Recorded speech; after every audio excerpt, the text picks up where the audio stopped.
Hi friends, எல்லோரும் எப்படி இருக்கீங்க? நல்லா இருப்பீங்கன்னு நினைக்கிறேன். இன்றைக்கி என் 2 பசங்களோட ஸ்போர்ட்ஸ் டேவை தான் பார்க்க போகிறீங்க. வாங்க வீடியோக்குள்ளே போகலாம். ஆமாங்க, ஸ்போர்ட்ஸ் டே அவங்க ஸ்கூலில் வைக்கல. அப்படியே எதிர்ச்சியாக பார்த்தா என்னோடய நியூட்ரிஷன் மேம் வேறு இருந்தாங்க. அப்படியே ஷாக் ஐட்டம்ல அப்படின்ற மாதிரி தான் இருந்துச்சு என்ட்ரன்ஸே. இன்றைக்கி பார்த்திங்கன்னா ஸ்கூலில் ஸ்போர்ட்ஸ் டே வைக்கல, என்னன்னு தெரியல. ஏதோ ஒரு போலீஸ் குவார்ட்டர்ஸ், அதாவது போலீஸ் கிரவுண்டில் தான் இந்த மாதிரி அரேஞ்ச்மெண்ட் பண்ணியிருந்தாங்க. உண்மையாகவே பார்க்கும்போது அழகாக தாங்க இருந்துச்சு. ஆரம்பம்லாம் நல்லாவே பிரகாசமாக தாங்க போச்சு. என்ன நடந்திருக்குன்னு தானே சொல்கிறீங்க? வாங்க சொல்லாமல் விட்டுருவேண்ணா. அது மட்டும் இல்லைங்க, ஒரு சைட் பார்த்தா பந்தல் போட்டு பேரண்ட்ஸ்லாம் அழகாக உட்காந்துருந்தாங்க. ஒரு சைட் பார்த்தா பசங்களுக்கும் நல்லா சேஃப்டி அழகாக உட்கார வச்சுருந்தாங்க. நாங்களும் ஒரு இடத்த பார்த்து அமைதியாக போய் உட்காந்தாச்சுங்க. உட்காந்தக்கப்புறம் தாங்க ஒரு சீனியர் ஸ்டார்ட் ஆச்சு.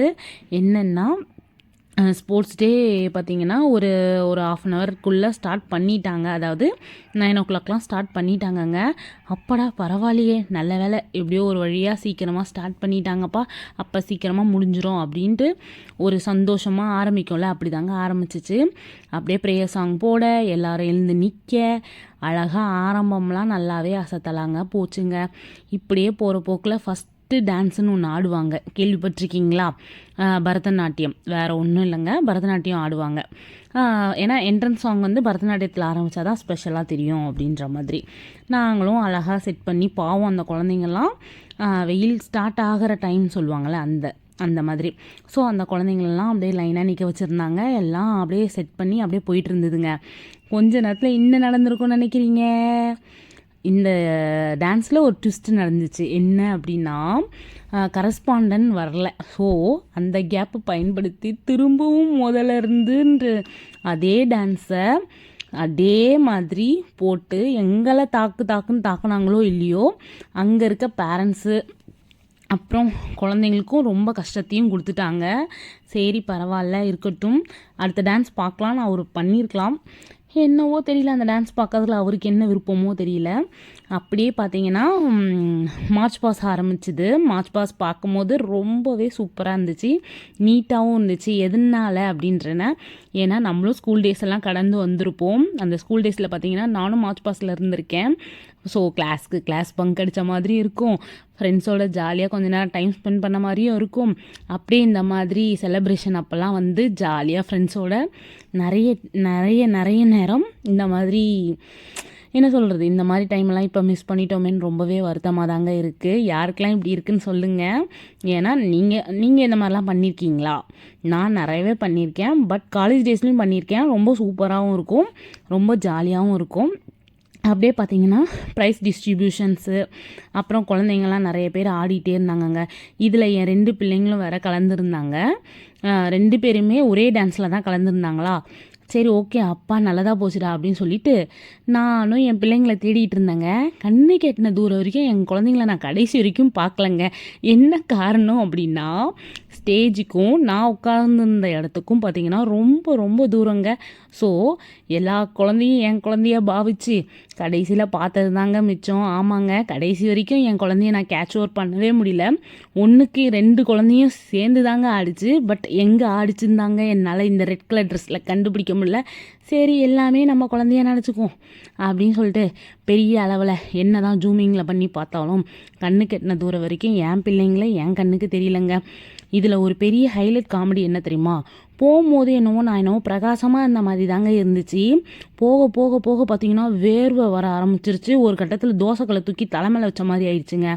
அப்புறம் பார்த்தீங்கன்னா சரி, என் பையனுக்கு வந்து ப்ரைஸ் தரேன்னாங்க. ஸோ அதுக்குள்ளே போய் ஒரு டீ சாப்பிட்டு வந்துடுவோம் சொல்லிவிட்டு என் ஃப்ரெண்டு கூப்பிட்டாளா, டயட்டில் இருக்குன்னு தான் பேர், சரிவா சாப்பிட்லாம் சொல்லிட்டு, நான் குடிச்சிட்டேனே டி அடி பண்டாரமே, நீ சாப்பிட்ட நானும் சாப்பிட்டுக்கிறேன்னு சொல்லிட்டு மாற்றி சாப்பிட்டு டைம் பாஸ் ஆனதில் டைம் போனதே தெரியலங்க. ரொம்ப நாள் கழிச்சு ஃப்ரெண்டை மீட் பண்ணுறதுலையும் ஒரு குதூகலமாக இருக்கதாங்க செய்யுது. இந்த ஸ்கூல் டேஸ் எப்பவும் திரும்ப வராது. என் பசங்களோட கிளாஸ்மேட்ஸ்லாம் பார்த்தீங்கன்னா வேறு லெவலில் என்ஜாய் பண்ணிகிட்டு இருந்தானுங்க. ஏன்னா சினிமா பாட்டு போயிட்டு இருந்துச்சா. ஸோ அந்த பசங்களுக்கு ஒரே ஆனந்தம். அப்புறமேட்டு ஒரு வழியாக பரிசு கொடுக்குறேன்னு சொல்லிட்டு க்யூவில் நிற்க வச்சாங்க. சார் வந்து ஒரே குஷி, அவங்க ஃப்ரெண்ட்ஸோடு சேர்ந்து அம்மா என்னை இப்படி எடுங்கம்மா அப்படி எடுங்கம்மா அப்படின்ட்டு. நான்லாம் ஏண்டா அப்படின்னா, இல்லைம்மா இந்த ஞாபகங்கள்லாம் திரும்ப வராதில்ல, அதனால தான்ம்மா.